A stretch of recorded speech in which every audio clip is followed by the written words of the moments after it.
طلاق تو سب جانتے ہیں، طلاق کی ہی طرح سے ایک اور چیز ہے زہار.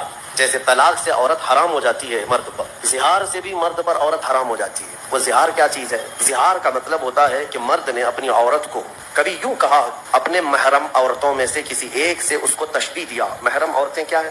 تمہاری ماں ہے، بہن ہے، بیٹی ہے، تمہاری پھوپھی ہے، خالہ ہے. یہ سب وہ عورتیں جو تم پر حرام ہیں، ہمیشہ کے لیے حرام ہیں. ان سے نکاح نہیں کر سکتے تم. ماں سے نکاح نہیں کر سکتا، بیٹی سے، بہن سے، بھانجی سے، بھتیجی سے، خالہ سے، پھوپھی سے. یہ محرم عورتیں حرام ہے تم پر نکاح کرنا. ان سے، ان عورتوں میں سے کسی ایک سے تم نے اپنی بیوی کو تشبیہ دیا، ایسے کہا کہ تو میرے لیے میرے ماں کے فلاں چیز کی طرح ہے، یا تو میرے لیے میری بیٹی کی طرح، یا میری بہن کی طرح ہے. اس کو کہتے ہیں زہار. محرم عورتوں سے ان کو تشبیہ دینا اپنی بیویوں کو، یہ زہار ہے. اور عورت حرام ہو جاتی ہے فوراً حرام ہو گئی اس پر. اگر تم نے اپنی بیوی کو یوں کہا کہ تو میرے لیے میری ماں کی طرح ہے، یا تو میرے لیے میری بیٹی کی طرح ہے، یا بہن کی طرح ہے. ان عورتوں سے اگر اپنی بیوی کو، اپنی منکوہا کو تشبیہ دیا تو حرام ہو گئی عورت.